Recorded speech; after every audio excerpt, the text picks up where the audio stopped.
Welcome back to Geek Culture 101, your home for all things geek. So, today, a bunch of news came out, and I had to cover it in another episode of News of the Geek, where we cover geek news that you may just find interesting. So, let's get this Mario party started, shall we?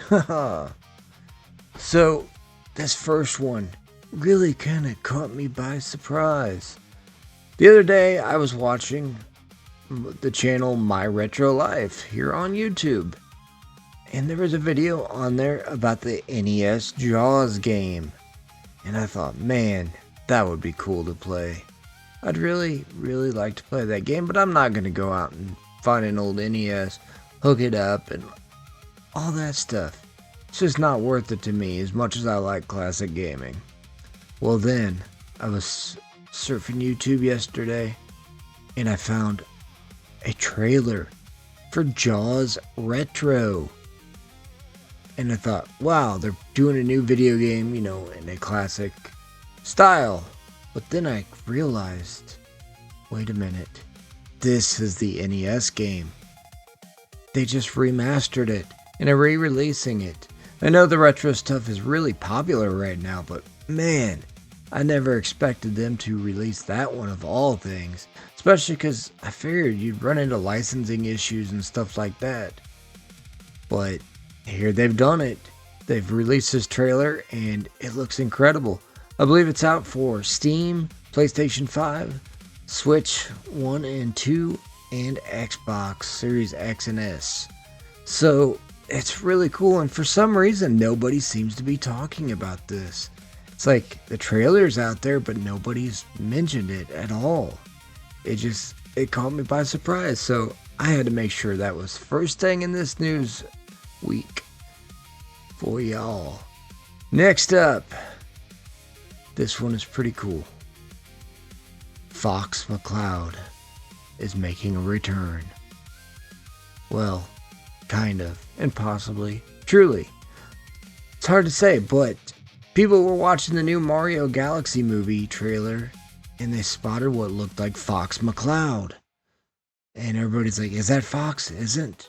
I mean, it looks like him, so how could it not be? But Nintendo's not touched the brand in over a decade. The last Star Fox game they did, I believe, was in, 2016 on the Wii U, which nobody played the Wii U hardly.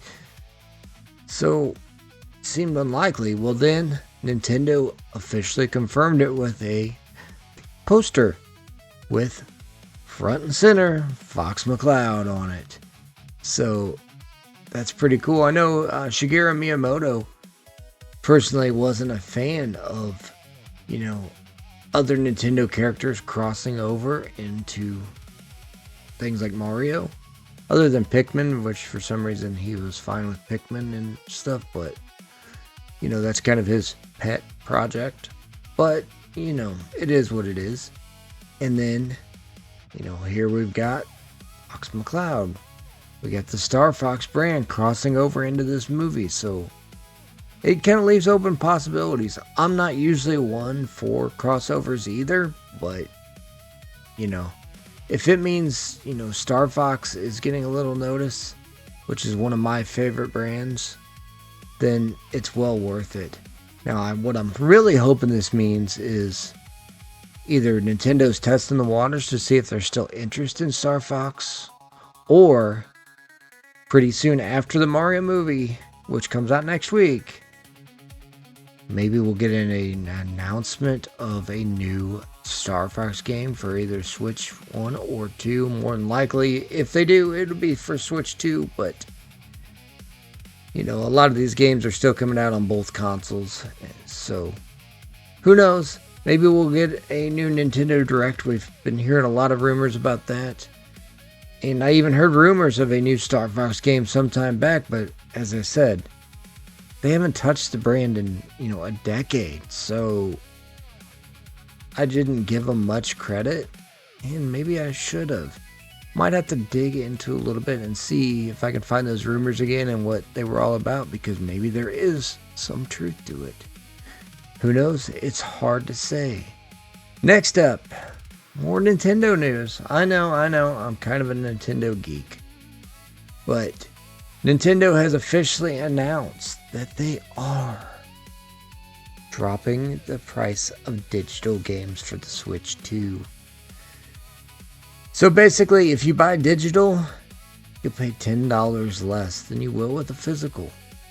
Which makes sense, and to me is how it should have always been, because when buying digital, you're not, having them put it onto a cartridge that costs money.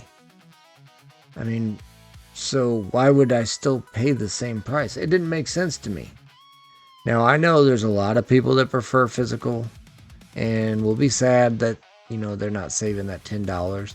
And it's really kind of just basically taking it back to pricing like it should have been. But, I'm happy about it since, I primarily do digital anymore anyway. It's just more practical for me, save space, save money now, so that's going to make it all the better. So, the last bit of news for today is Pokemon Champions. Only a couple weeks away, and it's a new Switch game. That's right, original Switch, but it will be compatible with the Switch 2. So I guess that's good, but my understanding is this was originally a mobile game, and I didn't dig into it a whole lot just because of the fact that I'm more of a casual Pokemon fan, and this just really didn't catch my interest. But hey, you'll be able to battle and I believe trade. It looks like it may connect to like Pokemon Go and a couple other things like that, or Pokemon Home. So, for you Pokemon fans, this may be good news. To me, it doesn't look like anything special, but let me know, are you excited about it? Are you excited about any of the news this week? Let me know in the comments, and don't forget to hit that like and subscribe button if you found this video helpful, enjoyable, or anything like that. So, that's it for today's news. Until next time, remember, stay geeky, my friends. Stay geeky.